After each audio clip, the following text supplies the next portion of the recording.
Welcome to the Wired to Hunt podcast. This week on the show, I am joined by whitetail hunting coach and habitat consultant Thomas Mlsna to discuss how he uses the scientific method to kill big bucks. Welcome to the Wired to Hunt podcast, your guide to the whitetail woods. Presented by First Light, creating proven, versatile hunting apparel for the stand, saddle, or blind. First Light. Go farther, stay longer. And now, your host, Mark Kenyon. All right, welcome back to another episode of the Wired to Hunt podcast, brought to you by First Light and their Camo for Conservation initiative and their brand new line of whitetail hunting kits that just came out earlier this year. And today we've got a great episode, a very interesting episode. If you are the kind of guy or girl who likes to get into the nitty-gritty, if you are a detail-oriented hunter, if you care about the little things, about getting a little bit better every single day, this is a conversation you will not want to miss. My guest today is Thomas Mlsna. He was on the show earlier this spring during our Habitat series. Just like our guest last week, he came on for a Habitat podcast in the past. Well, Thomas came on for a Habitat podcast this past spring. But I knew we had to get him back on the show to dive into the hunting side of things because he's got a very interesting approach to doing things. As Bobby was last week, he is very analytical, very thoughtful about how he does things, why he does things. The approach he takes to hunting is not something that happens by accident. It is something that happens because of careful decisions, data analysis, thinking through the stuff that we learn as deer hunters, observations, camera photos, weather factors, historical patterns, time of the year, all of these different moving pieces.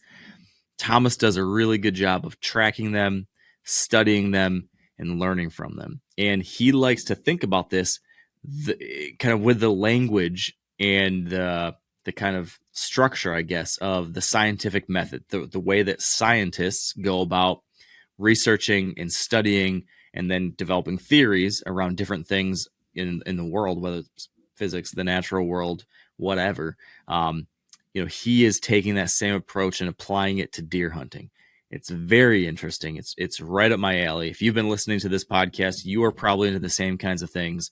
Thomas is a dedicated, very successful deer hunter up there in Wisconsin. He worked for a decade for a trail camera company, doing research and prototyping and helping develop products on that side. He has a wildlife biology background, and now he is a whitetail hunting coach and a habitat consultant and works with folks all over the country to build better wildlife habitat and specifically to build better deer hunters. So that's exactly the kind of person we want to talk to today as we are here as I speak in October with the best part of the hunting season right ahead of us. It's very exciting. So today, Thomas is going to break down how he uses the scientific method, how he tracks deer observations and photos and behavior, how he tracks things like his food plots, his food sources, how deer are using them. He tracks pressure. He does something called a pressure audit. We discuss that. We discuss his thoughts on timing.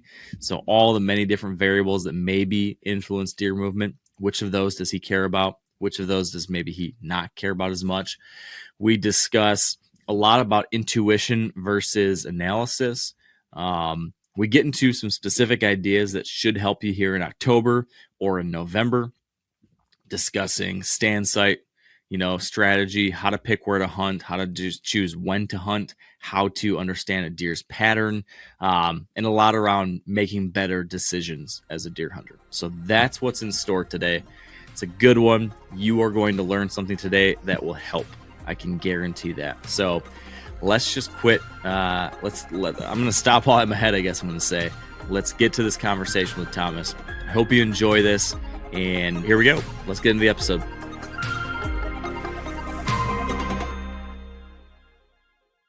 All right, here with me back on the show is Thomas Mlsna. Thomas, welcome back to the show. Mark, thanks for having me. I appreciate you making time. This is a crazy time of year for a lot of us, and I know you just came off of a whirlwind, so thank you for being here. And I'm excited about this one because we had a really great chat this spring, but it was just habitat, kind of land management philosophy, really good stuff. But I knew there was this whole other half of what you do that we didn't get to touch on at all. And I kind of noted back then, like, you got to get Thomas back on someday. And I just figured, why not do it sooner than later? So here we are.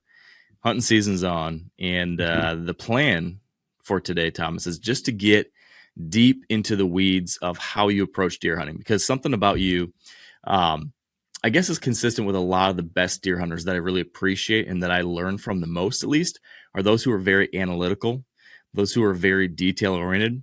There's some deer hunters who kind of go by feel and had just have like an intuition, and their experience points them in the right direction, and they're very successful despite that or with that. But I have a harder time learning from that person, because so much of what they do, they can't quite describe. They just know to do it. But then there's other people who do things very thoughtfully, who have very clear analytical reasons behind their actions. And you're one of those people. Mark Drury is one of those people. The guy we just talked to not too long ago, Bobby Kendall's like that. I really enjoy diving into those people's approaches, because I think you can translate that to action for other people. So that's a very long-winded way of fluffing you up and getting you ready for this one, Thomas. But you killed a buck recently, so maybe that's a good place to start, huh? Can you tell us a little bit about how that happened? Yeah. I want to back up first, because I think you hit the nail right on the head, right? I forever was one of those people that hunted with intuition, right? When I went full-time consulting and coaching, whitetail coaching, then I had to kind of dial back and be like, how do I explain this to other people so that it makes sense to them and ultimately help them build that intuition? Because I think innately we all have that intuition somewhere in there. But I also think that it's also easy to get distracted by, things that you hear. You listen to, there's a lot of great podcasts out there, obviously yours being one of them. And you might listen to that and think that you need to apply that to your specific situation where maybe it's not applicable, right? And you can get distracted by that. Or, the latest gear trends on the market. Oh, I need that. That's going to help me solve this problem or that problem. And it very well might, but at the same time, it might just distract you and, be this other shiny object. So when I started consulting, I really, really took the time to dig into every situation I was in, every experience that I had, and kind of reverse engineer it and figure out how I put myself in that position. And that's what helped me formulate this approach that I take now, working with other clients and on my own too. So the buck that I recently killed, I applied all the same tactics, right? And I don't have like a very specific strategy, so to speak. Some guys are real geared towards food plots or, creating specified movements on their property, which we do that on client properties when they're in a situation where they can manipulate habitat, or they have the budget, or just the property itself where they can make these changes. My hunting situation, my personal hunting situation, I share a rather large farm. It's about a 1,500 acre dairy farm. About 400 acres of it's huntable land, but I share that with 17 other hunters, mostly family members. And because it's a functional farm, that's the priority, right? So I can't go to my dad who owns and operates that farm and say, hey, I want to get rid of this field back here, this row crop, and put it in switchgrass for better bedding because it's more convenient. I'd like to place deer here so they move into this area and I can access it better. That's an ideal situation, which, again, if you have that control, that's awesome. It's going to create more opportunities. But I've never had that control on that particular property. So my approach has kind of evolved over time. And again, it's mostly just how I can explain it better these days, because I have to relate that to other client properties and get them to be able to associate the things that I do. So it's, again, applicable to their situation. So sorry to jump in here, but when you bring up some really interesting questions for me, because you just said that you used to be kind of that intuitive hunter, and then you had to kind of drill into your own psyche to figure out, like, why am I doing what I'm doing? How am I doing what I'm doing? And so now you exist in a world where you have figured out a way to explain your approach and you have kind of laid it out. But at the same time, I imagine you still have some of that intuitive stuff happening in your mind. So when you go to make a plan for the day or for the season, how much of it is actually you sitting down and looking at your planner and looking at your notes and looking at like a very much a formulaic approach? I know you have the ability to do that because you've now broke it all down. So how much of it do you actually do yourself versus go by feel? And how do you know when to go by feel versus when to follow the formula? I would say the formula takes me about the first 85 to 90%. And then that last 10% has to be by feel. And, that intuition has to come into play at some point because there's so many variables involved and things are always changing. And that's the thing. So I employ what I refer to as the scientific approach to hunting strategy. And simply put, it's utilizing the scientific method to figure out what's going on, right? So the scientific method, you're observing, analyzing, then you're researching, or in the hunting world, we refer to that as scouting, right? So we're collecting information, then you're putting together a theory, then you're trying to test that theory, prove or disprove the theory. And then if you've proved the theory, you might prove it by a trail camera. Okay, yes, I'm getting a picture here. Now I know that's happening. Or you might prove it by actually going out and hunting or observing from a distance, firsthand experience. But once you've proved that theory, if you're not actually executing, then the next step is to plan and prepare and then finally actually execute. If you just keep repeating that cycle over and over again, you can either one, fine tune your property. Here's my theory. Oh, it worked up to this point, but actually that's not that good of a bedding area, or my access isn't that good. So these are things I need to work on in the off season. Or you have to just adjust that and, recalibrate essentially. But ultimately what it comes down to is the more information that you have, the more precise that theory can be. And, observation is such an important factor there, which in this day and age with technology, trail cameras and everything, you can collect a lot of information, but again, I think it's easy to get us distracted by a lot of the information too. And I think that's a big part of it. Yeah. I just have to say that I love so much that you just described the scientific method on a deer hunting podcast, because that's so much in line with how I approach things and so key. And I think a key thing is a lot of deer hunters will just go and do a thing and they'll do it over and over and over again. So maybe they have a theory, a hypothesis, and they try it out, but they just keep on trying it and they're never actually paying attention to the feedback they're getting and then adjusting. And that's such an important part is you test your hypothesis, but then you have to listen to the feedback, either confirm or deny your hypothesis, and then launch a new experiment, try again. And that is a huge key to ever successfully figuring out how to kill mature bucks. You just laid it out there very clearly for if somebody wants a basic formula for how to go out and just do this and get better and better and better, it's that. If you want to oversimplify, it's right there.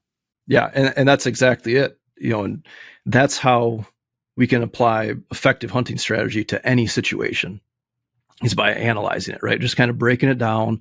What does that situation offer? What type of opportunities are there? Or, there's two sides of that, right?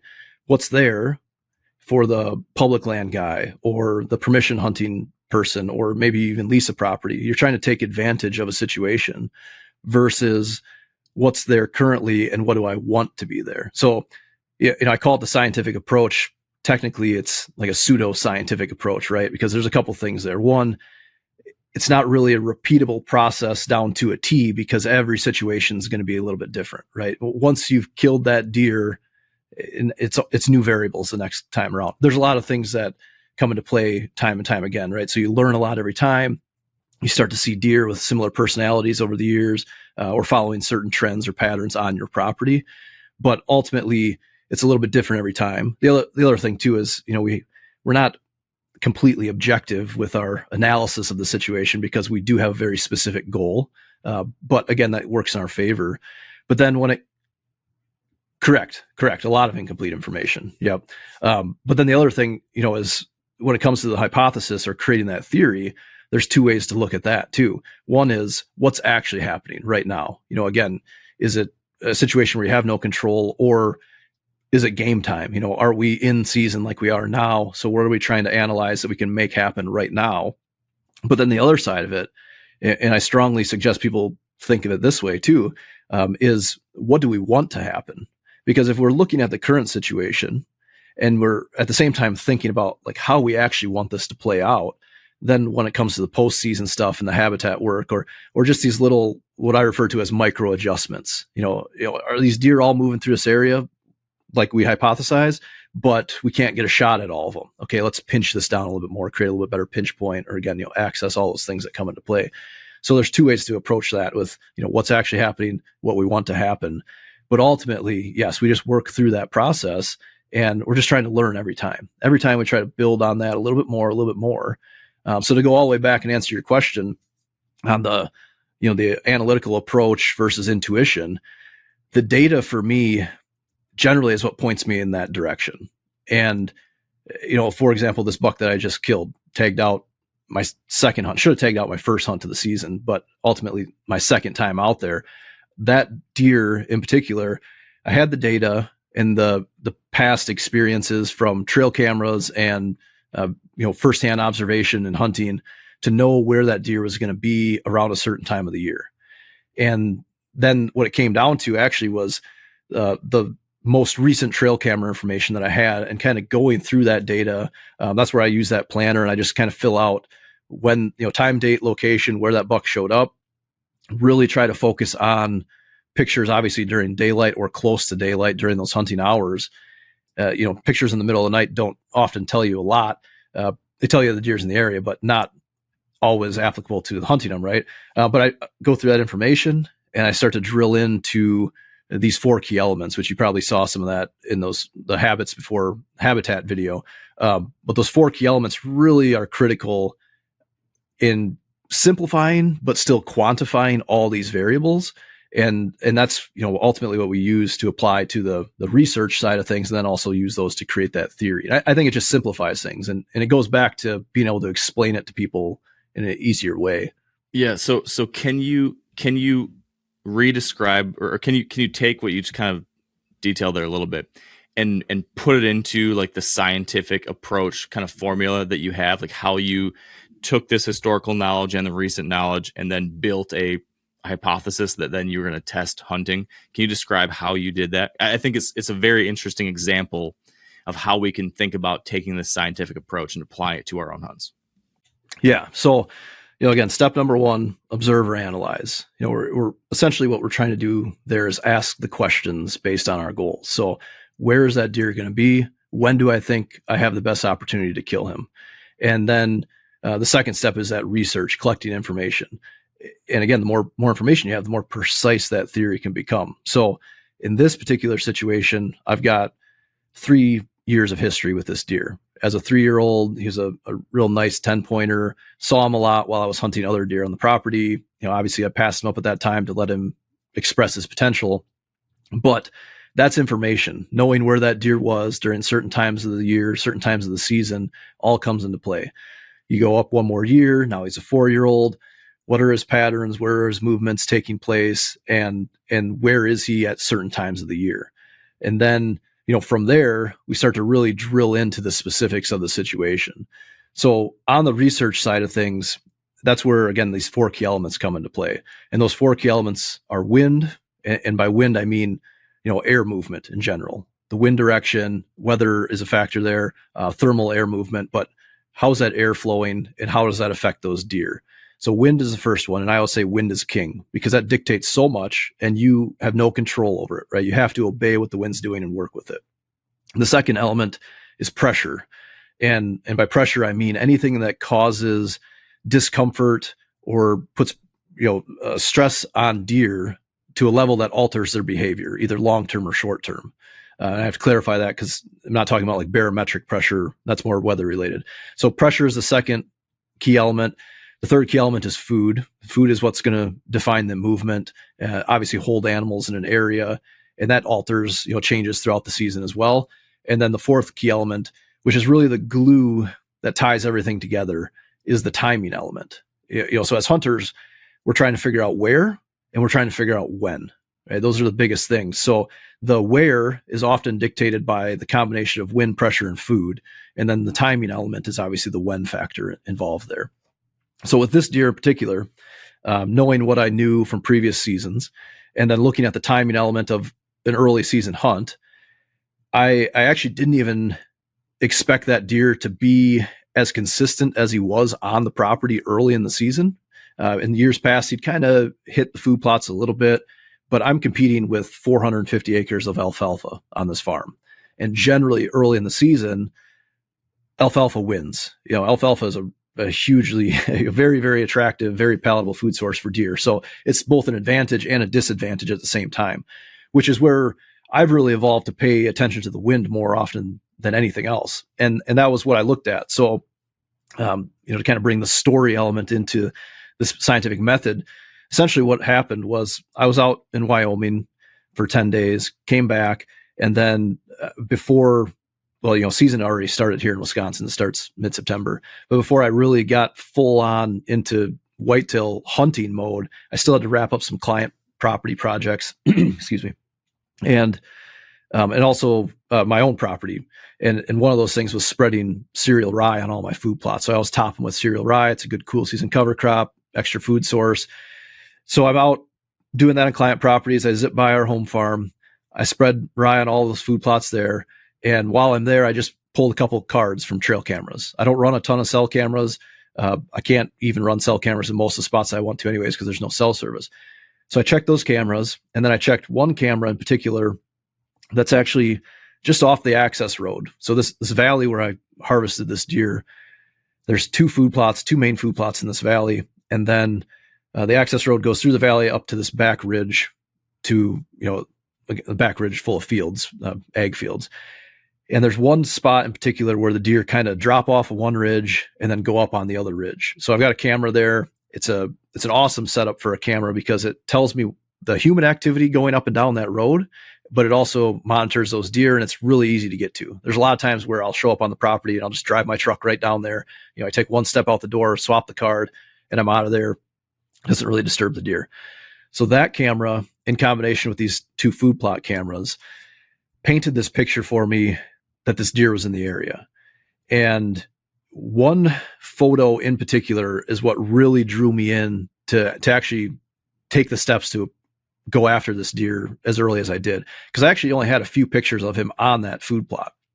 And it's important to note, I talk about these trail camera rules and everything, but one of my rules with trail cameras is that they only tell you what's going on 20 feet in front of them, right? My research background, we refer to that as a sampling rate. So, I hunted that food plot 2 nights before I killed that deer. And both nights I saw, 10, 15 deer flowing through that area. They all kind of flowed through this transition food plot and then worked their way off. And that buck included, one night he was on that plot for over an hour. I never had a picture of him on that camera any of those nights. So it just kind of, solidifies that concept of, not banking too much or relying too much on those trail cameras, but using them to collect information to prove or disprove theories. But the one picture in particular that really kind of triggered me to go that route was on that road, that crossing on the road between bedding areas on these ridges. And the picture was at like 12:40 p.m., I believe. So I went back and I look at the weather history data. I log all these pictures. I just simply time and date. So start 12:40 p.m. So like middle of the day. Middle of the day. He was on this ridge road. Yep. Correct.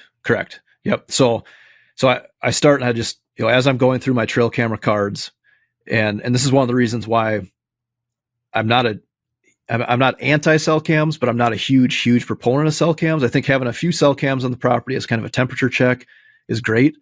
But I think there's this big disconnect with the information you're getting from cell cameras, the way you receive that information versus going out, putting yourself in this information collection mode and swapping a card. When you're out there, you're observing, okay, is there any fresh sign around this camera? What's the browse look like on this food plot? Oh man, they're really chewing down the food plot.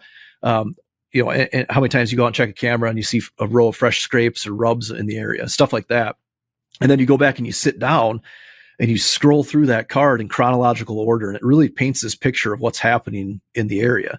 You do that with 2 or 3 cameras in the area, and now you kind of get a feel like, okay, you're kind of moving around the property doing this or doing that, versus a cell camera where more often than not, I don't want to speak too generally, but more often than not, you get that cell cam pic, oh, big buck, screenshot it, and that's it. Like a lot of people don't even look at the time and date. They're not even storing that information, but it just doesn't really help your brain process that information real well.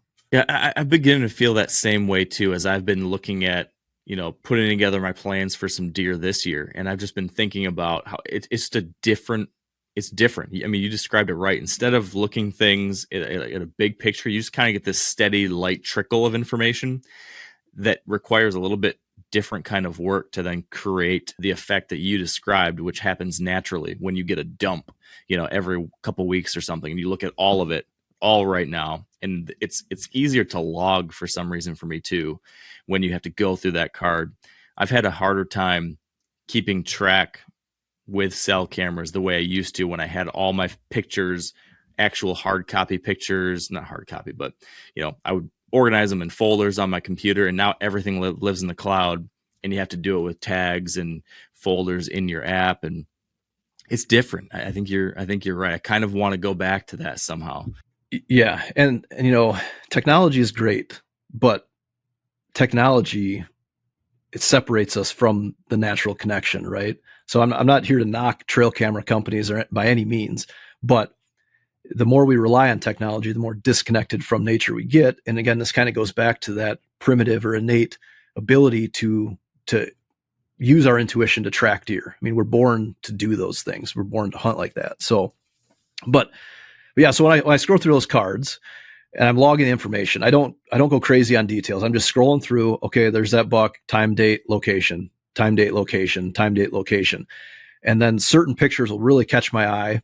But a lot of times what I do is I'll just go back and then I use Weather Underground. So I just go to Weather Underground or just Google weather history by location. And I'm specifically looking at the AM wind direction and the PM wind direction. That AM wind direction is what's going to place those deer in those bedding areas, right? So if we just think about what we know about how mature bucks like to bed, as simply put as possible, back to cover, wind at their back, right? And then, they like to have a sight advantage. So a little bit of elevation is usually a good spot, but back to cover, wind at their back. So in an area with topography or, ungulation and topography, those topographical changes, you can a lot of times just look at the hills and the ridges and stuff and go, by process of elimination, on this wind, he's probably not going to bed here. He's probably not going to bed there. He's probably not going to bed there, because topography is the greatest form of cover there is. So as long as it provides those other survival advantages, you can really drill in on where those deer are.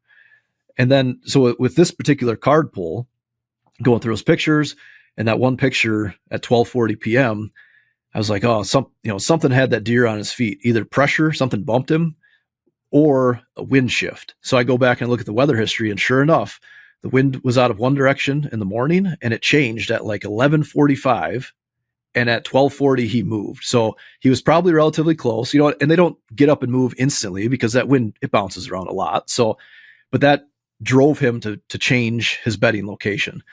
So then when it came to the actual hunt, I just started drilling in, going, okay, we have a cold front moving in. And that was really what drove it more than anything, right? I posted that on social media. This is going to be a good hunt. And I was thinking to myself, I'm like, damn, I should probably get out there and hunt, right? But in my brain, back to painting this picture of how I thought my season was going to pan out, I wasn't actually anticipating pursuing this buck very much until the end of October, early November. That's when he was more visible on the property. But the older a deer gets, the more predictable they are. They really narrow their range.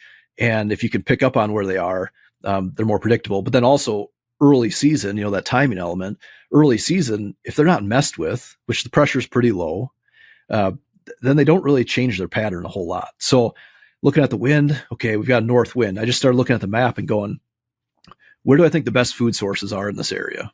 Well, I've got this one food plot down on this bottom that's very attractive. It's a really, really good food plot, but it's really hard to hunt. In fact, I had a box blind over that food plot for like 5 years, and I just moved it to a different location because it was an access issue. There's deer on that plot almost every night, according to the camera, but every time you hunt it, you don't see a deer. So that tells me the deer know you're entering that valley. They know how you're accessing that plot. This situation this year, there's on the other side of this access road. So this plot's literally right off this access road in the valley. On the other side of the access road's an ag field. And this year it's it's corn. Last year it was alfalfa. So it's corn. So looking at the map, based on the wind direction forecasted, going, okay, I think on that wind, if that buck is in this valley, which it seems like he is hanging out in this valley, he's going to bed here or here. And both of them kind of fed into this food plot as a setup. So the next thing is access with that. And I'm like, well, I know I can't come down that road, and I don't have a box blind there anymore to even hunt over this food plot.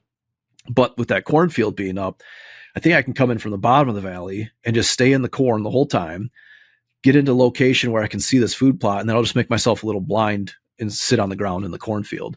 And ultimately that's what happened. And then, the other factors involved there, when we talk about those 4 key elements, the second key element being pressure. And pressure is what's going to limit potential in every situation, right? Is that stirring up deer? If there's too much pressure, they become less predictable at some level. Sometimes pressure can be a tool to really move deer in certain areas. But the pressure concept there, or element, where that deer was bedded, potentially bedded, again, backing up to this just being a theory in my head, right? Where that deer was bedding, moving to food, he's either going to drop down in this valley and go to this food plot, or he's going to go up on top of the hill and hit an alfalfa field. Well, with pressure in mind, they had just chopped the corn off the top of that ridge. So there's contour strips, but there's been a lot of activity up there. On top of that, we're planning to start logging this chunk of woods right next to this bedding area and part of that bedding area. In fact, I called the logger on Tuesday morning. I killed that deer on September 24th, Tuesday. I called him that morning. I was like, hey, I need one more day. Give me one more day before you go in there. I just need one more day. And it worked out, obviously. But they were in there kind of scouting out what they were going to do with logging. So I knew someone was in there bumping around on the top of that ridge. And where this buck was bedded was kind of like second level down. There's like a little bowl area with a elevated position, and then it drops down even further from there into kind of a swamp. Then you come back up the other side, and that's where that food plot is.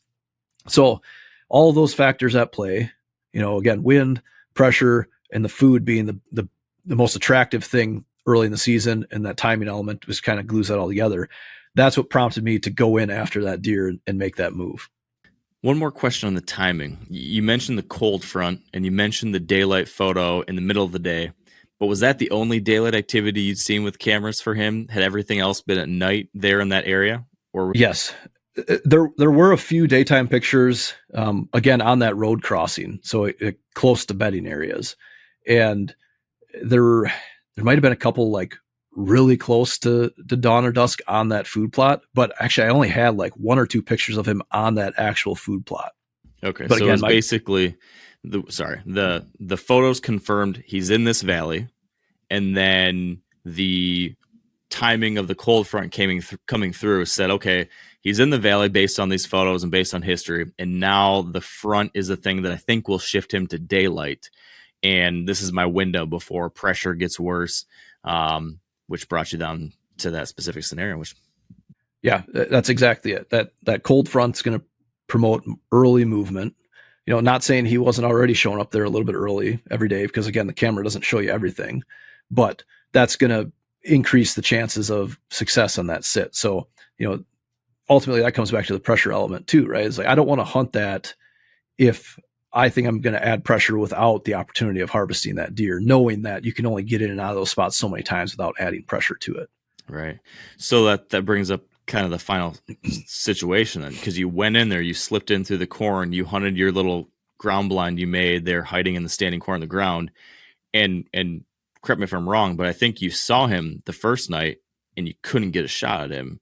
How'd you manage to still get him killed? How'd you get out of there without spooking him and the other deer, and how'd it end up actually coming together?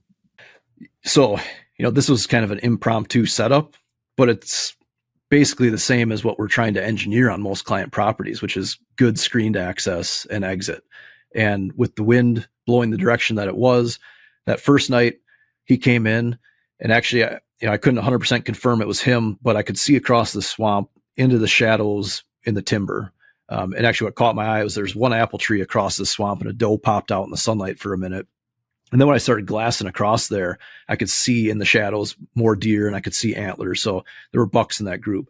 And what they basically did was they worked down that timber into this creek bottom, and they got the wind at their face. And then they came up on the south end of this food plot. It was a north wind, right? So they came into the south end of this food plot. That night, And actually this goes into the trail camera thing too, which is kind of a little pro tip. The first deer that showed up on that food plot was this smaller buck, like a 3-year-old 9-pointer. And right away I recognized him as kind of a running mate of this 5-year-old buck that I was after. So right when I saw him, I was like, okay, maybe this buck's with him. And the tip there is, again, this camera's only tell you so much, but you might get pictures of that running mate of that buck, especially early in the season, right? And it's, you don't want to assume, but there's a good chance that if he's in the area, the other buck's in the area with him as well.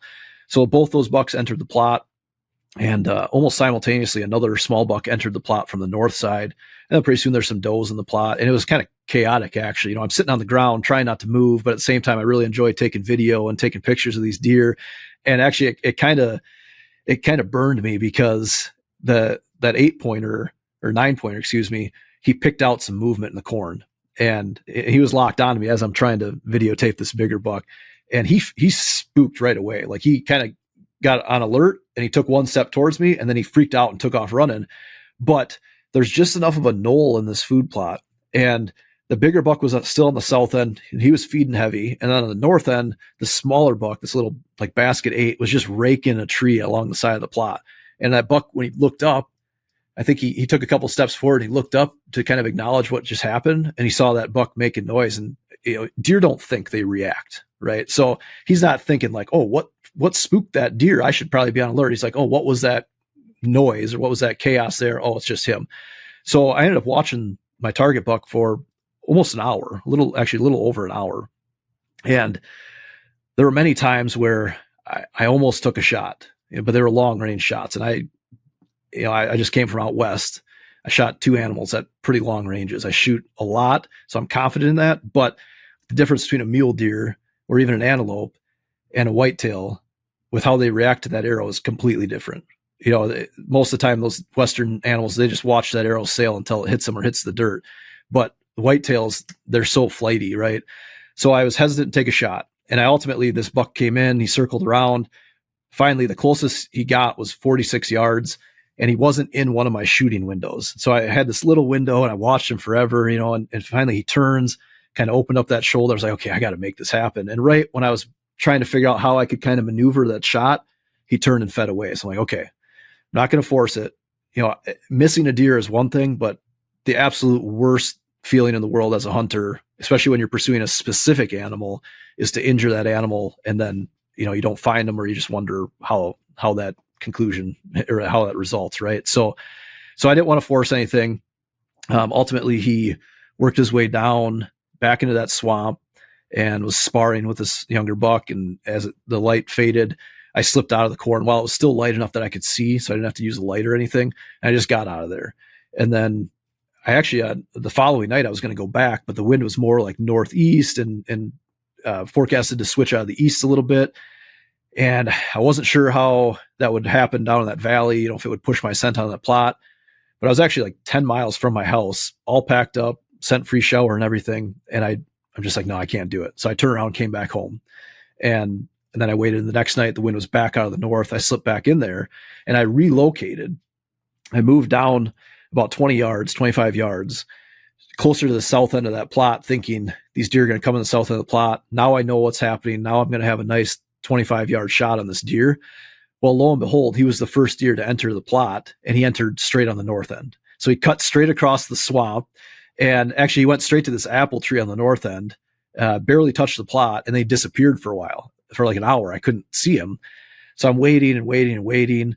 And when the other deer started to show up, they all came in the south end of the plot, and they all did what they did the night before for the most part. They just kind of feed slowly across the plot, never really stopping for too long, just feed, back into the swamp, up into the woods. And what I assume they're doing is kind of transitioning from there. Maybe they're hitting some acorns, then they're ending up on those bigger destination food sources on top of the hill, those alfalfa fields.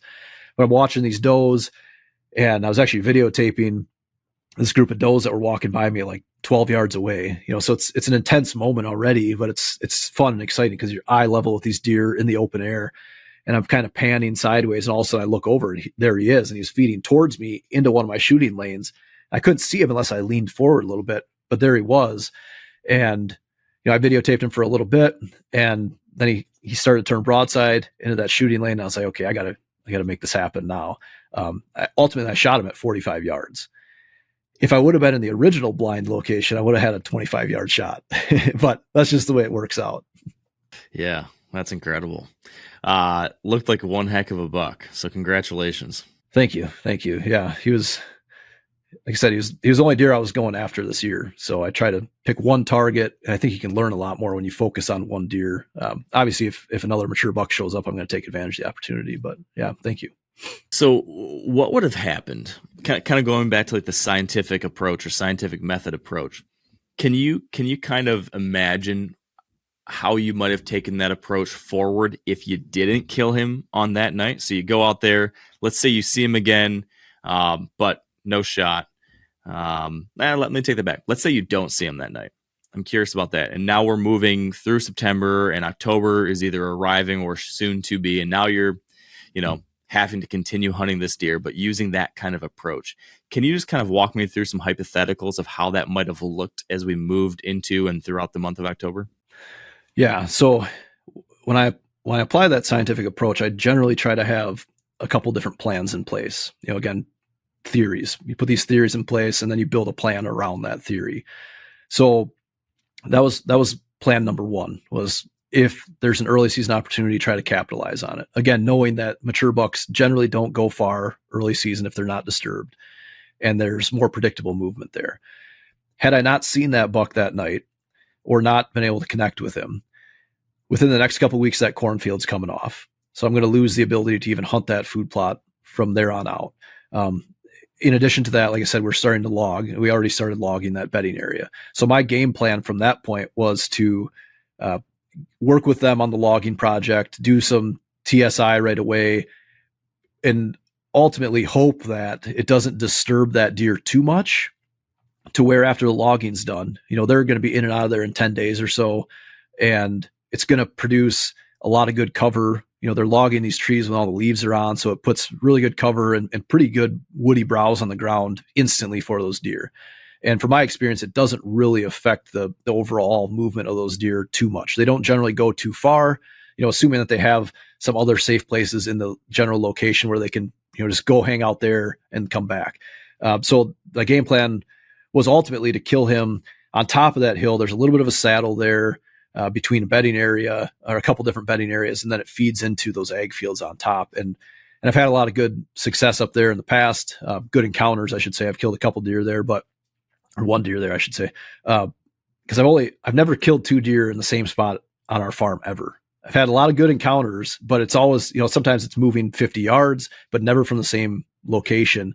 And a lot of that, again, is I just don't have a ton of these tailored setups. All that's changed in the last couple of years. I finally have my dad on board for a management plan. I finally have these 17 other hunters on board to help out and work with me on these things. So things are improving in that front. But my second plan, or plan B, was working off of this theory based on historical information, based on past experiences with this specific deer, that he was going to be bedding in that general area and working through that pinch point. On top of that hill, there's a couple doe bedding areas closer to the food source. And as the rut progresses, we get into October here, and those deer shift into their fall pattern. He became a lot more consistent in that area. And then once rut hit, he was up there quite a bit. So then it just comes down to, again, the timing, because the access up there is hard. You have to cross this destination food source. So getting in, it's kind of iffy, but getting out's even worse, because if you're trying to cross that destination food source in the dark, you're blowing deer off there. So you only get one or two good sits up there, and then your chances of success go down. So that was kind of the secondary plan with that theory. Now, last year I had the same exact approach, and you can kind of summarize that and how that panned out. Again, utilizing the 4 key elements, this scientific method or scientific approach to come up with a game plan. My initial plan for my target buck last year was early season. Again, same thing. Okay. I knew where he was early season. He was actually hanging out and fairly visible from the farm itself. I've got some younger nephews. My older sister works on the farm, so my nephews are on the farm quite a bit in the summer. They're glassing these fields at night for me. They're all starting to hunt now too, so they're on board, and it's really fun to get more people involved in it, right? But they had this deer, I don't want to say pattern, but they were seeing this deer, and then they'd let me know, and then you add trail cameras on top of that. So I had a really good plan early season, but the timing of the cold front early season last year didn't work out. My wife usually has 1 or 2 work trips this time of year, and she just happened to be gone, so I couldn't be gone. That property is like an hour, 20-minute drive from my house to hunt. So, it's not like I can zip there, hunt, and pick up the kids from school. So I had to kind of nix my early season plan.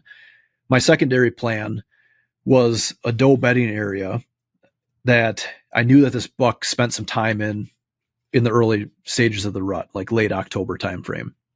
So I had put a cell camera on a community scrape just off the edge of this doe bedding area. I put that cell camera there in like August. And all the way through August, all the way through September, all that was on that scrape were does, as anticipated. And then all of a sudden, it was like October 23rd or 24th, there was 12 bucks on that camera in one day. 1 24-hour period, there was 12 different bucks on that camera, and one of them was my target buck. So the next day, actually, there was rain in the forecast, but you got to take advantage of that information when you can. So I slipped into that edge of that bedding area. I didn't have a stand placed already because I like to be flexible, so I can hunt that bedding location, or not specifically in the bedding area, but downwind of the bedding area, right? I can hunt that a few different locations, and that's why I like to just go in mobile so that I can set up according to the wind. So I went in there in the rain, hung the set, sat all day, and at the very first light, I had a couple does come in there, and I swore that I heard this like nasally grunt. But in your mind, you're like, oh, was it a grunt? Was it 2 trees rubbing on one another? And as it turned out, it was a good sit all day. I saw a handful of bucks, had a couple come in and bed down near me, watch these does. But the last hour of daylight, I looked over. In fact, the trail that I came in on, there was a really fresh scrape. I looked over, and that buck that I was after was bedded in that scrape, like 50 yards away from me. So I think he came in at first light and he bedded down, and then he repositioned himself at one point and bedded down again. And I wasn't able to get a shot. I threw some grunts at him. He eventually got up, and basically all he did was he tried to work around and catch my wind. And there's a cornfield on the ridge above me. And as soon as he cut into that cornfield, I got down from the stand and I got out of there, because the way the wind was blowing that day, he would have had to go about 100 more yards and he would have caught my wind, and that could have screwed up the whole situation. It was already getting too dark to where, probably wasn't going to happen. So I just got out of there right away. Fast forward a little bit, again, coming up with a new theory. Okay. So now plan A and plan B didn't work. I'm like, okay, I know this deer is in the area, but I also know that there's 3 fall turkey hunters and 4 bow hunters that are going to be showing up to hunt this property in the next couple of weeks. And the real kicker is the hunting cabin on our property is right at the bottom of the hill from this bedding area. It's like the best deer hunting valley on the farm. Worst spot you could put a hunting cabin, but it's very scenic, I guess. Right. But I knew that the pressure was going to increase exponentially within the coming weeks. So I had to keep that in the back of my mind. So I hunted kind of the fringes of that area a couple more times. And one day I went back to the edge of that bedding area, and on my way in, I bumped that deer.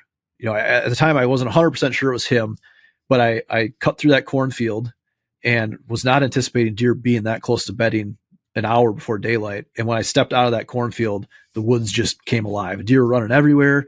And, I bumped them fast enough and hard enough that they didn't really know what was going on. They just freaked out and blew out of there. And when they took off running, there was like that stereotypical like grunting, chasing sound and that nasally grunt again. So I'm like, oh, it's got to be him. So I hunted that spot in the morning, and then the wind picked up as the day went on. And then I dropped down in the afternoon. I just got out of that stand. I dropped down in the bottom of the valley. I had a food plot there with a box blind. I slipped in that blind, and sure enough, that buck popped out on that food plot at like 3:00 in the afternoon. But he kept on looking back in the woods like he had a doe with him. I had a decoy out and everything. He wouldn't commit. It's got some really cool footage of him. It was a great encounter, but that was that. And then after that, the pressure increased in that valley, and things got more and more chaotic. So I was getting pictures of him, but I couldn't figure out where he was hanging out, and he wasn't showing up on food sources consistently, at least not on the camera. So again, I was hunting the fringes, trying to play it safe pressure wise, just trying to collect more intel to lead me to a theory that I could, be more aggressive with. And ultimately what it came down to, I was talking to my cousin the night before this all played out. And, this kind of goes back to being able to explain this approach.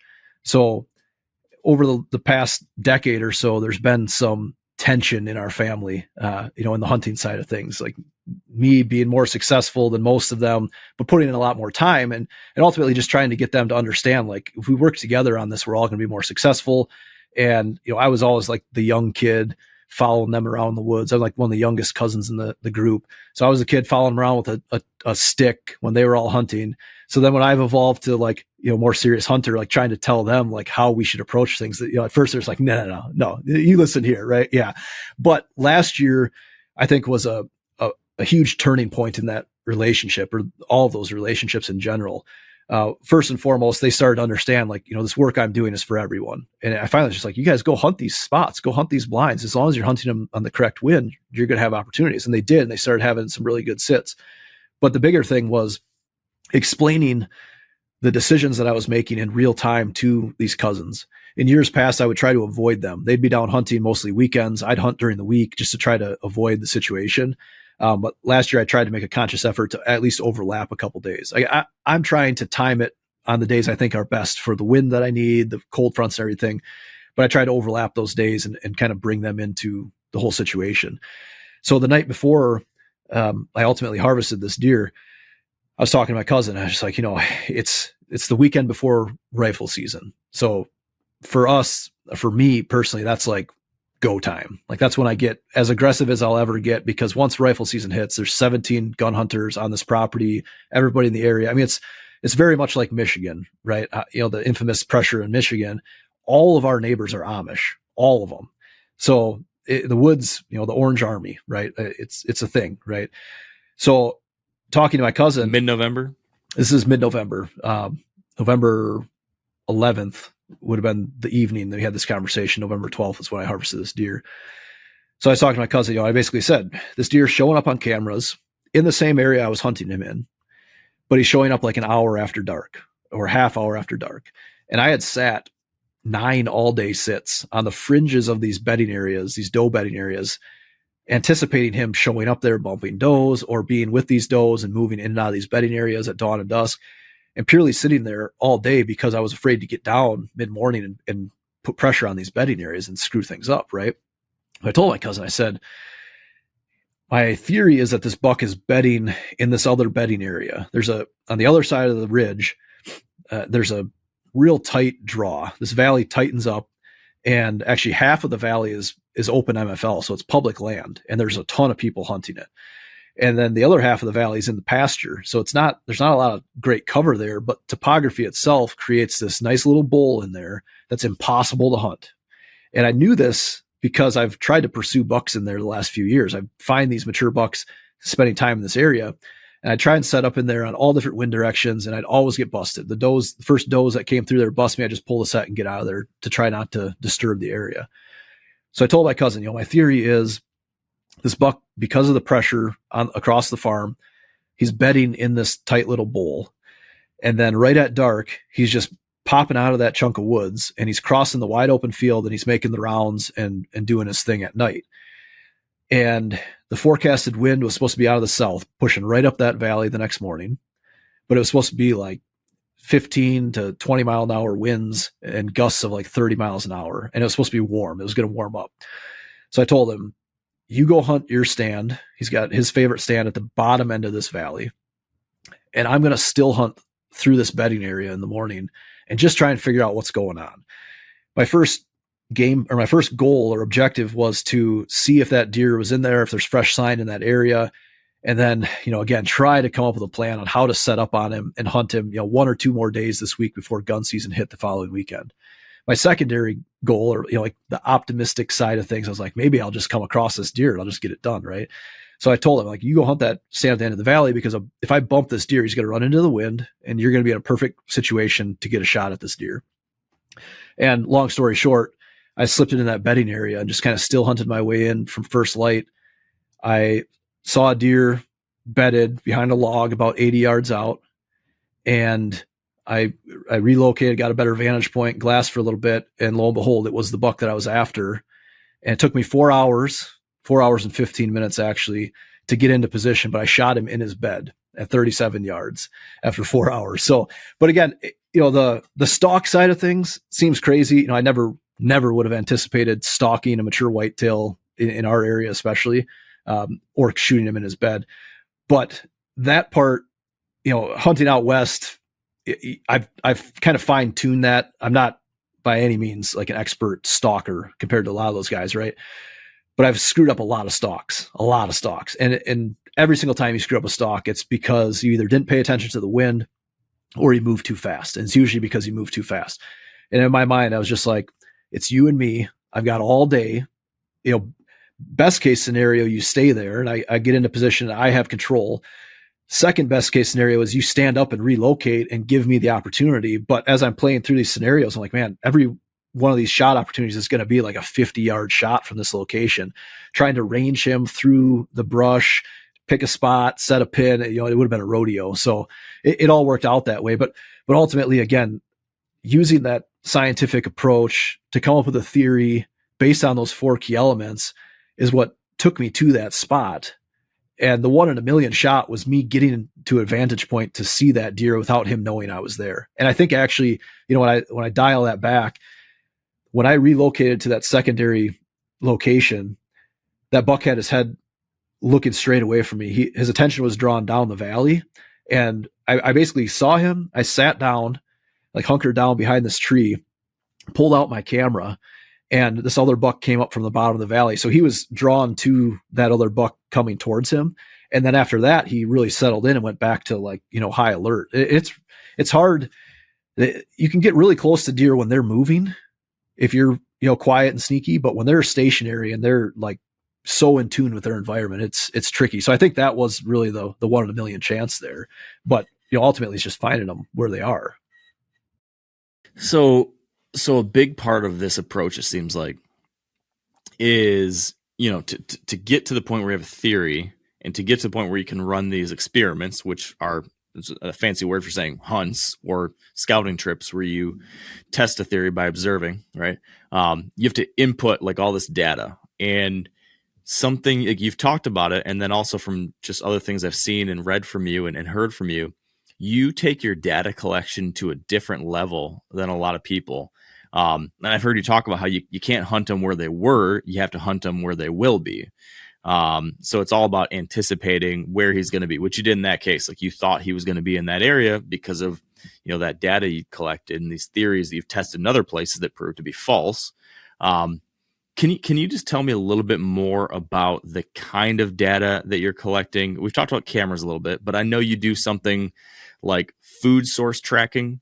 You do pressure audits on stands. You track a lot of different things, which are a little bit different than other people.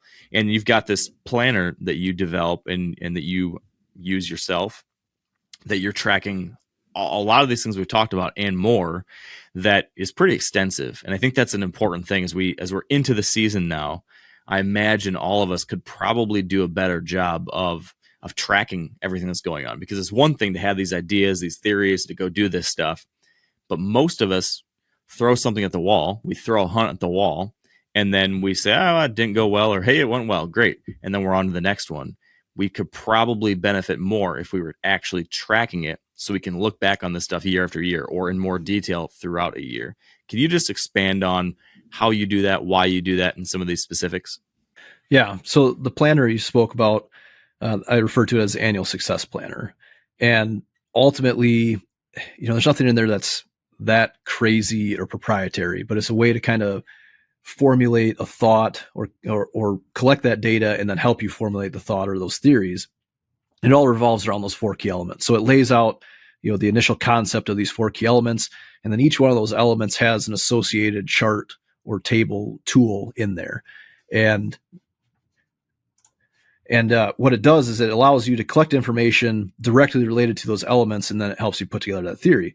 So, for example, with the wind, I have a tool in there I refer to as pattern tracker. And that's what I was talking about earlier, where I'm logging time and date, location of these animals, and ultimately looking back at the wind direction so that it can tell me, where I think those deer are going to be. And that helps me anticipate, when I'm looking ahead, if I'm going to, whether I'm weekend warrior, just working off of the opportunities I have, or trying to predict where to be at the best time, I'm using that wind as such a valuable tool.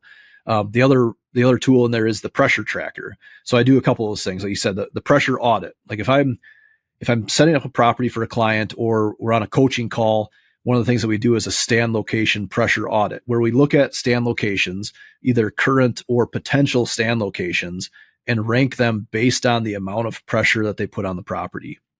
And simply put, we just want to get a temperature check for how hunting that stand is going to affect us downstream, right? So one of the things, a good example would be like the setup where I killed that buck early season. If I would have had a box blind there and a field of switchgrass or some pine trees or lo and behold miscanthus or sorghum, whatever I had for a screen to get to and from that blind, that would have been pretty good access. That would have been a low numbered stand. That would have been a 1 or a 2, depending on the situation.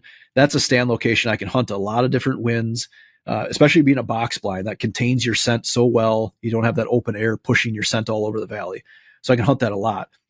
Inversely, we'd have a higher numbered stand like on the fringe of one of those bedding areas, where if you're going to hunt that stand, you should really only hunt it if you have the intel that supports the decision to move in there, knowing that it's potentially high reward, but also very high risk. You can only hunt that spot 1 or 2 times, and then you're probably going to screw up that spot. And if you're hunting a small property, you might burn out your whole entire property by hunting that location. So I always keep that in mind. But the tool that's in the planner, you can list all your stand locations and rank them.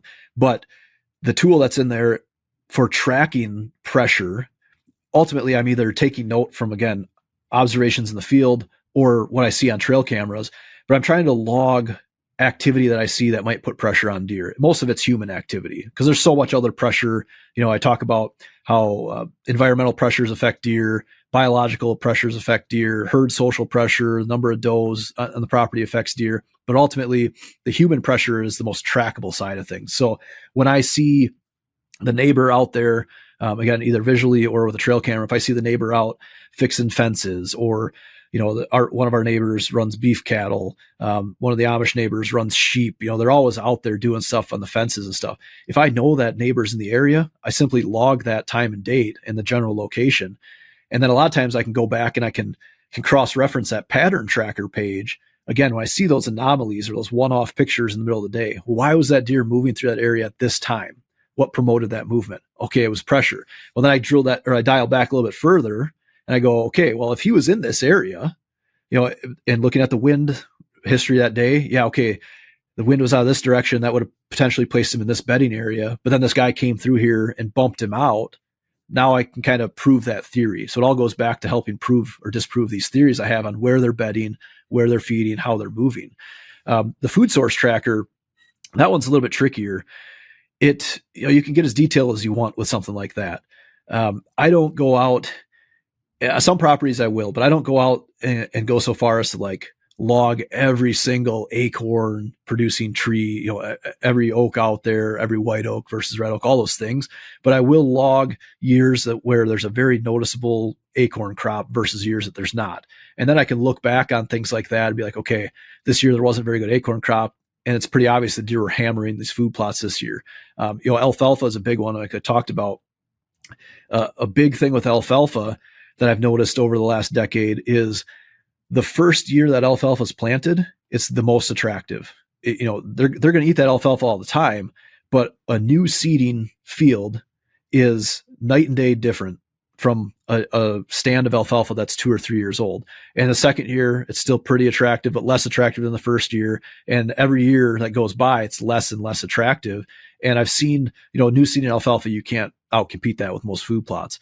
But second year alfalfa, I can outcompete that with a lot of my food plots, especially when I'm using that bioag fertilizer, that mineralized fertilizer really seems to increase the palatability and nutrient content of those plots, and those deer are really drawn to it. So that's a big one. But as far as the food source tracker goes, it's a lot of it's just keeping record so that, again, like every year that comes around, you're trying to predict that movement ultimately driven by food. You can look at what those food sources are and what they were and if they've changed, because the more consistent these elements become year to year to year, And if I'm tracking a specific deer year to year to year, and those elements are the same, then I can anticipate him following a similar pattern historically. And that's where that timing element comes in, where short-term timing and again, pattern tracker comes into play there, and just tracking these deer over the years. But short-term timing, we're looking at wind and weather. Long-term, or like, the annual scale, we're looking at that historical data.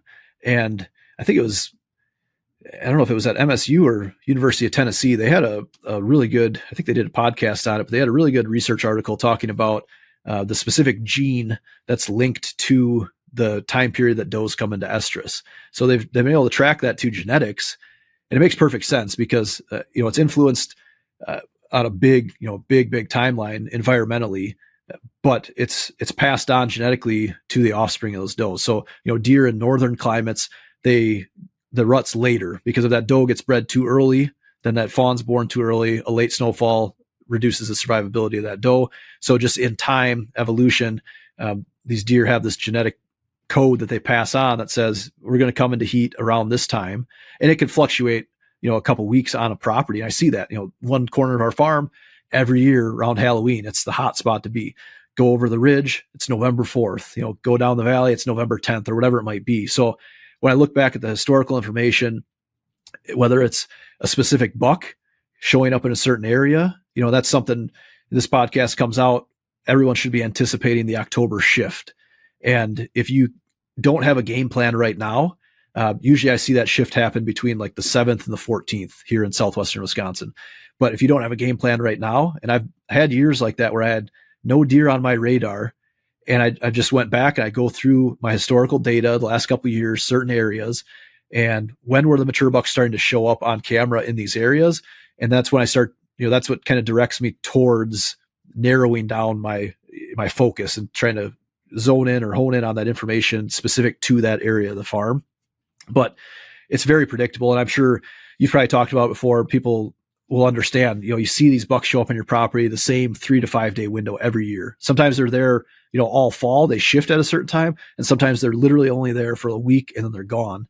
So, that's a good way to anticipate and plan out your rutcation if you have a finite amount of opportunities to attack. So a lot of that data, well, some of that, at least some of this, specific deer behavior data that you're talking about, logging and looking at the wind and the weather conditions and everything, that's trail camera related, in addition to observations. You mentioned something earlier that I just wanted to make sure I asked you about, which is some trail camera rules. Can you walk me through what your trail cam rules are? Because if we're trying to collect data with trail cams, we got to be using them the right way. I'd love to hear your thoughts on that. Yeah. So, to preface this a little bit, I spent 10 years working for a trail camera company, right? So I went to college for wildlife biology, and my goal was to be a wildlife biologist or researcher. And then this weird turn of events, I actually worked for a trail camera company. So I was helping these researchers on the technology side. So I've put together, 5 rules or considerations for trail camera success based on my experience working myself, the research background, but also working with hundreds of thousands of customers over the years. So it is, you hit the nail on the head. It's absolutely critical to understand these things, to use these trail cameras the right way. And not saying there's not other ways to utilize them, but if you follow these rules, you'll have significantly higher levels of success with the information that you collect from these cameras. So those 5 rules or 5 considerations. The first one is a trail camera only tells you where you should have been, not where you should be. And a cell camera just tells you where you should have been a lot sooner. Now there's situations where if you're planning ahead, that's ultimately what you want to do with these cameras. Again, is use them to prove or disprove theories.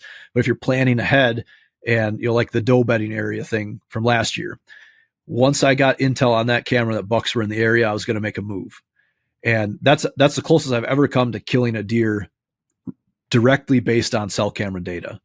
But usually what I'm doing with just these trail cameras is using them to collect historical data. And a lot of times, I have cameras across the farm that I don't even check most of the year. And we'll get to that here in a second with these other rules. But the cameras tell you where you should have been, not where you should be. So use them to anticipate that movement and prove these theories. And then when the elements, those 4 key elements kind of come into play again, or those variables are coming into play or anticipated, like the forecast, the wind, the food sources are the same, the pressure is the same. That's when you can move on those. So it's really important to understand that, or else you're just always going to be a step behind. The second one, which we talked about already, is that trail cameras only tell you what's going on directly in front of them, right? So it's only giving you a sampling rate. And, again, look at the running mates of these bucks early in the season. Just use them to get a feel for deer activity in general, but don't 100% rely on that camera to tell you if that deer is in the area. If you get one picture of that deer, there's really good chance that he's probably been in that area quite a bit, or at least a fair amount, right? Depending on the timing of that picture, it might dictate how often he's there. But a big thing people need to consider, especially with mature bucks, is they're very tactful with their movements, right? They don't use the same trail every day. They might use the same travel corridor, but most of the time when they get up from their bed and they're moving to a food source, they're browsing along the way, right? They're trying to take advantage of that route. So if they follow the same trail every day, there's not going to be browse on that trail every day. And also, maybe they stay in a little bit thicker cover than what the younger deer do. So that's an important thing to note too. But they only tell you what's going on directly in front of them. The third thing, and arguably one of the most important things here, is to be intentional with your trail camera setups. Again, use them when you go out and put that camera out, or you're checking that camera, or, looking at it on your cell phone. Think about the location of that camera and how that plays into this whole system. You're using it to prove a theory. So is that deer showing up on this food source? Is that deer using this adjacent bedding area?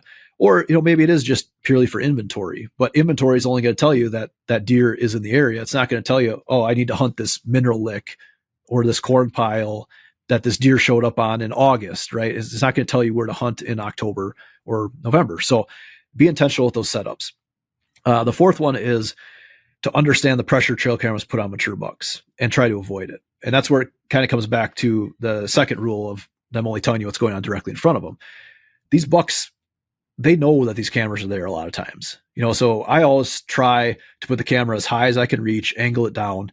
There's limitations to that, because when you place it high and angle it down, your trigger range or your target range is shortened quite a bit. If it's low, looking out across an open area, you're going to trigger way out.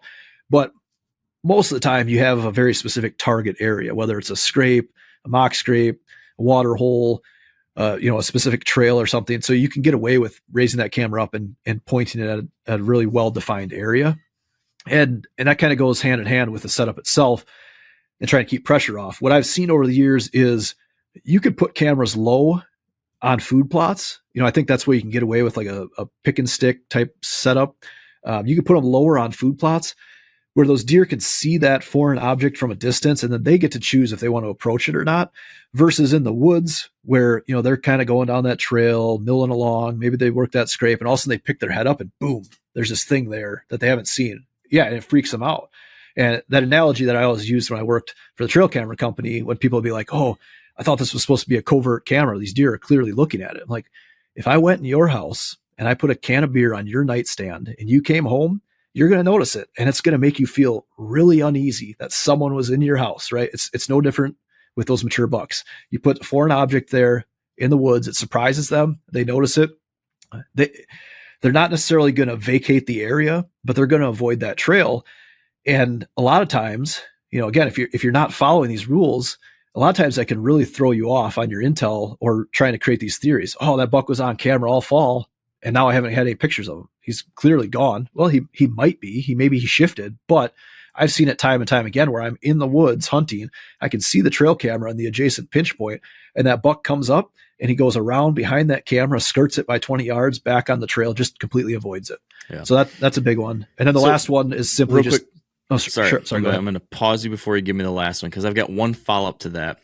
Given your experience working for a trail camera company for a decade, and I don't know if this came up or not during your time frame or not, but I'm starting to hear people questioning if cell cameras are spooking deer in a different way than standard ones did. Like, is this signal that's beaming up into the sky from a cell camera in some way being detected by deer?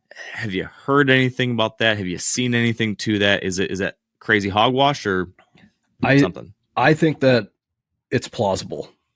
I really do. Actually, funny story on that. So not to get too crazy far out there, but so I worked for this trail camera company, Reconyx Trail Cameras. I worked for Reconyx, and I did most of the testing and development and all the prototyping on the cameras. And then I ran the whole customer service department.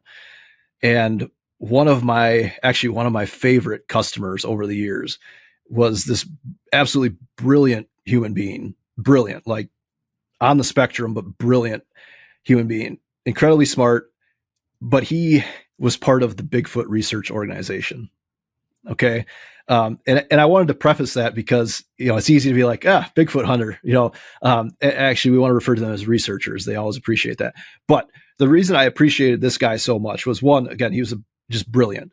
And he actually dropped out of the organization when it started to get more popular with all the shows and stuff on Discovery Channel, because he didn't want that hype. He was convinced that he was going to find these cryptic animals, and he was using trail cameras heavily for that. That's how I got connected with him. But he built his own high frequency noise test chamber because he was convinced that they weren't getting high quality pictures of Bigfoot because the Sasquatch could hear these high frequency noises emitted from electronics.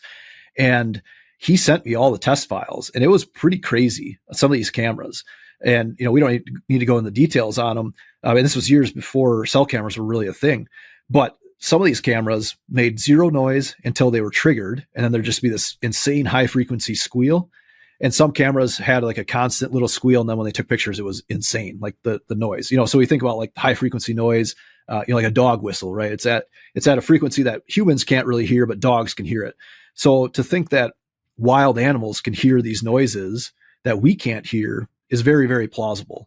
And a cell camera where it has a radio that's constantly connecting, however many times a second, just like your cell phone, and the cameras are a little bit less because they don't have to be, on point all the time. But that concept there of those radios communicating all the time, it's very, very possible that they're emitting high frequency noise that animals can pick up on.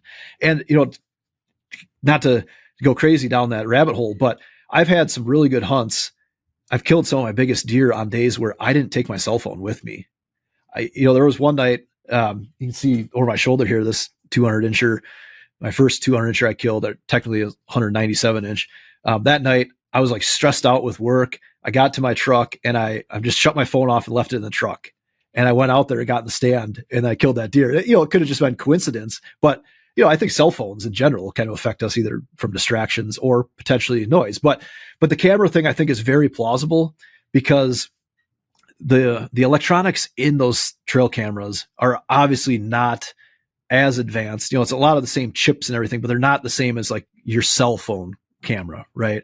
A lot of them are bigger, clunkier, lower cost components. They're bigger, some of these inductors and capacitors in these circuits that are charging up and then dumping all this energy and stuff. They're probably not fine tuned to be as efficient in general, but overall that concept and knowing that there are, significant high frequency noises emitted from these electronics, from that researcher's results and testing them, it's very, very plausible, very plausible. And I've had situations, actually this deer over here, the year before I killed him, I had a camera on the back end of our farm and it was a cell camera. It was up in the tree in this like back corner of the field where the deer kind of cut this corner, between two bedding areas. It was also a food source. It was good hybrid type setup, but it was up in the tree high enough where I had to drive my ATV up to it and stand on the handlebars to reach the camera. So 10 plus feet up in the air in the middle of a snowstorm. That deer came across that field and his eyes went straight up to that camera and he turned around and ran off. So you can't tell me that he saw the flash or heard a click or anything in that snowstorm. Something drew his attention to that camera. Again, maybe it was a coincidence. I don't know, but I think that is a very plausible theory that cell cams affect deer. And I think it's, for anyone out there who wants to argue the point, I think it's very similar to like the white flash systems on cameras where some guys are like, oh, white flash don't spook deer. Or even just, again, general camera setup. Some people put their cameras low all the time, never really affects their deer. Every deer is going to be different. Every property is going to be different. Every area is going to be different. But in general, I think that it's very, very plausible. It's an interesting thing to keep track of, I guess. If on the theory of tracking things, that's one thing that I think, we just need to keep tabs on it and kind of see if that means we need to adjust in any kind of way. But you had one more trail camera rule. Yeah, the last trail camera rule is pretty straightforward and simple. It is just simply to put high value on that information, right? And catalog it. You talked about earlier cataloging in folders and saving it. I cannot stress the importance of that. Even if you are running cell cameras, and most guys, I shouldn't say most guys, but a lot of guys nowadays are running all cell cameras, try to get in the habit at the end of the season to swap that card, dump that card on your computer, catalog it by location, because then next year it's way easier to go back on your computer and scroll through those pictures than try to scroll through that app and find, a little tiny thumbnail or something. Or, even better yet is go through those pictures and catalog the information, whether you're using a planner like this or, an Excel spreadsheet or whatever it might be, but catalog the important information there and save that, because that historical data is so important and it really will help you anticipate. Even if it's a completely different deer that you're pursuing, that historical data is going to help you kind of reveal those trends and prove those theories. Yeah. All right. There's a few more things I want to make sure we hit on before we go, but I've been keeping here a long time. So I want to kind of move a little more. I don't want to say like rapid fire, but like we're going to shift the tempo up just a little bit. Sure. So we can cover a handful more things. One thing really quick, I've heard you talk about playing defense for big bucks. And this is a kind of a similar concept to something that came up last week. So I just wanted to get your thoughts on that real quick. What do you mean by playing defense and why is that important? Yeah, playing defense, this kind of goes back to that pressure thing. And at the time we're recording this next weekend is the youth hunt. And that's when I talk about it a lot because, maybe it's a little bit different this year because I'm actually taking my son out on the youth hunt. So I want my neighbors to not play defense. But ultimately, if we're trying to harvest mature deer, we have to have mature deer to begin with. So this comes into play whether you're pursuing a specific deer or you're trying to grow or increase the age class or age structure of deer on your property. But it ultimately goes back to that pressure thing. You don't want to push deer off your property. You don't want to disturb those deer. You want to make sure that when you're hunting, you're utilizing the high quality sits versus just getting out there to get out there. And that's where having a easy access stand, whether it's box blind or just a non-invasive location where maybe you do only have a couple days to hunt. Okay, go hunt that, but don't go into the depths of your property unless you have a good plan. And back to the wind element, and again, the pressure, understand that if you bump deer, they're going to run into the wind. And they almost always run into the wind, and then they're going to go to the next best cover, depending on how hard they're bumped or what the quality of that cover is. They might just go to the other side of the valley on your property, or they might vacate your property altogether. Then they end up on the neighbor's property, and some kid that's never stepped foot in the woods goes out and shoots a giant buck, which that's great, but I think that they should earn it, right? So that's a big thing. But also, again, like you put in all this time and effort and work on your property, or just the time that goes into pursuing these deer. You want to make smart moves when you pursue them so that you don't bump them off your property, because once they're dead, right? Then there's no opportunity. So that's what I always mean by playing defense in that situation. Yeah. You mentioned the wind thing and how oftentimes they'll escape into the wind, I guess, using that to tell where safety is. And you mentioned earlier, when you were discussing that wind is king, that all things being equal, when possible, a buck is going to bed with the wind to his back so he can smell what he can't see. But what about when they travel? This is one of those things a lot of people talk about. Some people will say, man, bucks will almost always travel with the wind to their advantage in some way. Other people will say, geez, I've seen deer walking with the wind at their back plenty of times. And there's no way they could go around all the time through their daily lives with the wind in their favor, because they'd walk in circles half the time or whatever it is. What's your take on that real quick? Yeah. I think I've kind of dialed this in, actually. This year confirmed it for me. And I've heard all the same things that you just said. I think bucks specifically will travel with the wind at their back if they're in cover. And that's a big thing. I've talked to guys and I've seen it myself, a buck walking through tall grass, through a swamp bottom, traveling with the wind at their back. I think that's actually advantageous for them, right? They can't see a whole lot, but if they can smell what's coming from behind them and they're moving forward, then they have a little bit of advantage there. They really, there's a direct relationship between how deer use the wind and the pressure on the property or in the surrounding area. So the higher the pressure is, the more they're going to use the wind, bar none. But what I saw the other night, that first night that I saw that my target buck, was they came from cover of bedding and the wind was ultimately at their back. I guess I can't 100% confirm that because across the valley, maybe the wind was swirling a little bit more over there. But just looking at a map and drawing some lines, the wind would have been at their back, but they maintained cover the whole time. They dropped down on this creek bottom, and then they approached the food source with the wind at their face. So I think if you're hunting a food source or the fringes of a doe bedding area during the rut, and a food source during the rut is a really good spot to hunt too. I would stay on the downwind side of it or anticipate movement from the downwind side, because whether that buck's approaching that food source to feed and anticipating, the potential of an ambush from a predator, or he's approaching that food source to pick up a scent trail from a doe and follow her back to a bedding area, he's going to get downwind of it. So I think that's a big thing there. Yeah, that makes sense. Okay. We've talked a lot about the 4 key elements. We've talked about building this data source to then inform you of where the right places are to be. We've talked about being careful with your sits and playing defense. But really key thing in all of that, and one of the things you mentioned as kind of the glue to this whole thing, is the timing. So when to take your shots, when to make your plunge, when to get aggressive, when to sit that best spot or that spot you've been waiting for. You touched on in your hunt earlier this year that the cold front was the trigger for you. But there's a whole bunch of other kind of variables that different people really assign a lot of value to when it comes to timing their hunts. Can you run me through really quick the most important variables you look at from a weather perspective, whether it be precipitation or temperature or barometric pressure or wind or moon? Those are things that some people have got strong opinions on. Would love to hear yours real quick. I don't track the moon very much. I'll look at that and, the same thing.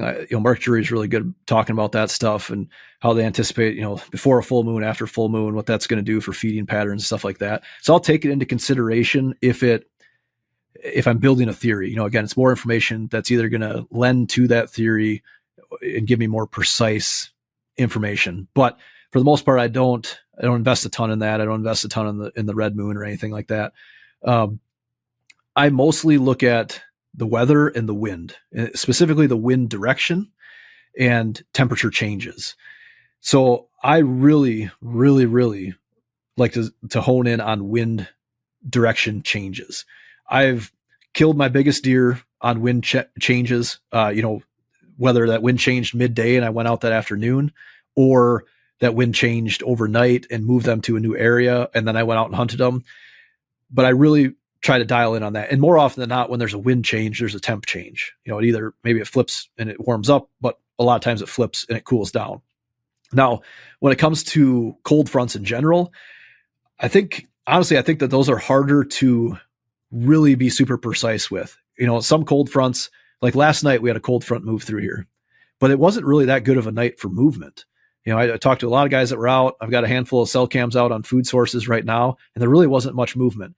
I would anticipate tonight that there's more movement. And that's a lot of times what I'll see is, especially like as we progress into the fall and we get like real cold fronts, where it goes from 50 degrees to 28 degrees and a little bit of snow. A lot of times that first day of that cold front, the deer just shut right down. They don't move. And then the next day they start moving a lot more. So to answer your question, I try to just collect as much information as possible. And I start with the wind, but most of the time I'm looking at that timing element. So again, and I think this is probably going to be the most helpful for anyone listening to this.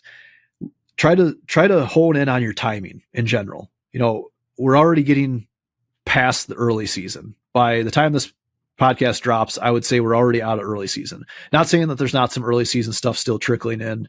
I've seen bucks pretty consistent on food plots, patternable into mid-October before. But for the most part, think timing, think ahead. And I'd be looking at historical information.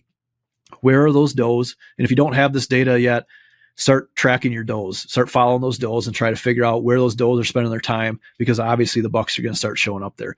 But once I drill in on my timing, so say I've got this 3 to 5 day window that I'm trying to target in, whenever it is. It could be early October, could be late October, early November.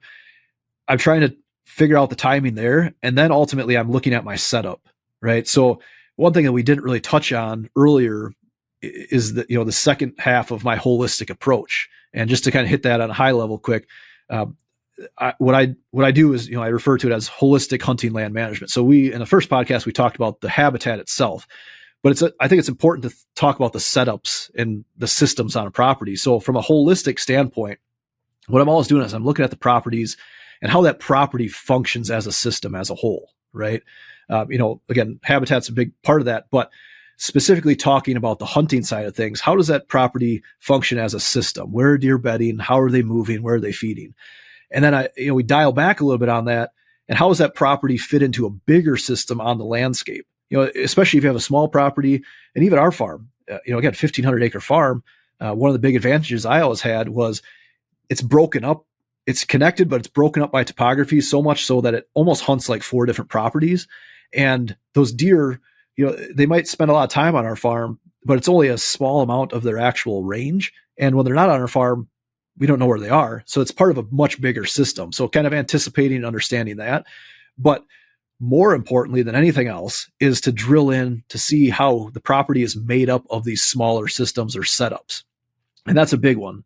So we talk about timing, and I've got my time frame kind of narrowed in. Okay, I really need to focus on this time frame, whether it's the ideal time frame or I need to schedule a week off of work, period, right? I haven't had to deal with that for a while now because I make my own schedule, but for a long time it was like, okay, I gotta put in a notice a month or 2 in advance of when I'm going to be gone from work. So I'm looking at that historical information, drilling in that timing, and then within that timing, I'm looking at my specific setups.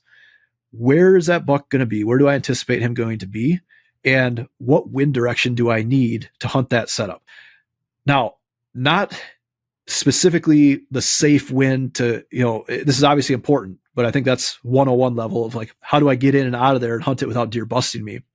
More importantly is what wind is going to place that buck in that bedding area or that adjacent bedding area that feeds that setup. So simplest setup possible, right? Just think food, where they're going to end up, bedding, where they're coming from, if it's an afternoon setup, or, inverse of that in the morning, and a pinch point in between. It could be a lot of different types of pinch points, but that's a setup at a high level. So what is the wind that I need to hunt that? And if I'm looking at that time frame and I plan that out, now I'm looking at that and I might get screwed and, the wind's out of the same direction the whole week. Well, then I'm just going to hunt it the best I can, but it's not really putting me in a position where I have the highest odds possible. But if there's some fluctuation in the wind that week, and I know the wind that's going to, again, have the wind at that buck's back in that bedding area, or it's a bedding area where he's going to cruise downwind of to pick up doe scent, I'm going to stay out of that setup until that wind is perfect for that situation. I'm going to hunt the fringe. Maybe I'll just sit in the truck and glass a field that night, rather than adding pressure to that location. But I think that's probably the most important element there. Again, the wind in combination with the timing. Yeah. So what you just described, I think, is going to greatly apply to my final set of questions here, but maybe not. Let's imagine you're sitting at the diner or the bar or something with a really good deer hunter. Like he or she has killed good mature bucks, let's say every other year for a decent amount of time now. So they've done this pretty well, but they're also hard charging, driven, want to get better. Every other year is not good enough. I should be getting it done every single year. So that person is sitting with you at the table and you've got 5 minutes to tell them one thing that would help them take that final next step for the late October time period. And then one piece of advice for like peak rut. Because those are maybe the 2 windows where most people think they've got their best chance, right? That late October window, man, there's this great opportunity to still have a pattern on a deer. That big boy might be getting on his feet. So that's a special window. And then there's that special window when everything's just on their feet. Can you give me that one advanced idea for each of those windows for that person? I think that's probably a tough answer, without having background info on that specific person, because I might tell them something. They'd be like, yeah, dude, I already know that. Right. I will say that the bulk of the clients that I do virtual coaching with are those people. They're pretty successful hunters in general, but they're trying to take it to the next level. And I think that it's exactly what I just said on that wind direction thing. I've consulted on some properties with some pretty successful hunters, some fairly big names in the industry, business owners within the outdoor industry. They've killed a lot of good deer over the years, a lot of great deer over the years, but it comes back to that wind thing. And, again, I could explain this to one guy, be like, yeah, I already know that. But looking at the wind and how it places those deer is such an important thing. It's so important. I think all too often we just look at simply, that's a stand I can hunt on this wind direction, but it's not necessarily going to put that buck in the area because of that wind direction. In combination of where they bed and also how they travel, those bucks really want to travel on that leeward side of the hill, the downwind side of the hill, more often than not. Not saying they won't travel on the other side, but they usually are going to spend most of their time on the downwind side of the hill when they're traveling, if you have topography. Or just in general, I say the hill a lot, or topography. Topography is the greatest form of cover. Just think of topography as cover, plain and simple. It's cover without food value. That's all it is. So if you're hunting flat land in Iowa or Illinois or something, those bucks are going to travel more on the downwind side of the cover while still maintaining cover. So having those buffer areas or transition areas is important. But I'm sure you talk about it all the time, the hard edges and different edges and stuff, right? They're going to follow that edge on the downwind side. But I think it's the most important thing to consider there is that wind element in general. And most of the properties that I'm on, they have one or two really good stands. Maybe there's some that are not in the best locations to hunt, wind swirls, or it's just not great. But more often than not, guys have stands in pretty good locations. They just hunt them on the wrong wind directions, or they access them the wrong way. So understanding the wind and how it places those deer is one, going to give you a huge advantage in anticipating when to hunt that location, but it's also going to give you an advantage in how to access that, right? So just trying to avoid a potential bedding area so your scent's not pushed into that to access that stand is obviously what's going to create the opportunity. Because if you blow them out of there or just alert them, right? And I've seen this time and time again where those deer know you're there. It doesn't necessarily mean they're blown out of the country, right? Because in most areas, deer are going to see, smell, or hear people on a daily basis. It doesn't mean they're running all the time, but they're simply not going to move towards the direction of a potential threat. Yeah. All right. If folks, which I think many folks have enjoyed this, if folks enjoy this and want more of what you have to offer, whether it be your videos or your consulting or the planner you mentioned or anything like that, where should folks go to connect with you and your work? Yep. So theuntamedambition.com is my website, and you can click on Whitetail Ambition there, or untamedambition.com/whitetailambition. That's where you're going to find all the whitetail related stuff. I offer a handful of different services on there, a lot of online stuff, especially this time of year, people trying to get, a more one-on-one look at their situation. One of the most popular services I offer this time of year specifically is what I call the golden hour. It's a 1-hour consultation. It's going to give you access to kind of like a little mini course talking more about the scientific approach. And then we sit down, we break down your situation and talk about all these concepts and how it applies. And that a lot of times will be all most guys need, just to kind of shift their perspective and get them going to where they're collecting information that they can build off of. And again, start putting together these theories. The other thing, actually pretty exciting from my position, is I'm actually working with the Whitetail Master Academy now. So if you go to whitetailmasteracademy.com and actually gave me a code so you can get $20 off, WA for Whitetail Ambition, WA20, Whitetail Master Academy, there's going to be a lot more detailed videos coming out on my approach, which, the Whitetail Master Academy's got a lot of great videos. Bobby Kendall's on there. He's got a lot of great videos with land plans. Don Higgins, obviously, he's got all of his land plans and stuff on there. I think what I offer is probably a little bit different from those guys, where mine's, again, trying to address more common scenarios where you have less control or limited control, trying to make the most of the situation. So you can go there, sign up for that. You can get access to all those videos and all the stuff I'm talking about, and use that code WA20 on there. Otherwise, social media, The Untamed Ambition and Whitetail Ambition. Again, The Untamed Ambition is my primary business. Whitetail Ambition is kind of the coaching division specifically for whitetails, but you can find me on social media, Instagram, The Untamed Ambition, and then on YouTube, The Untamed Ambition.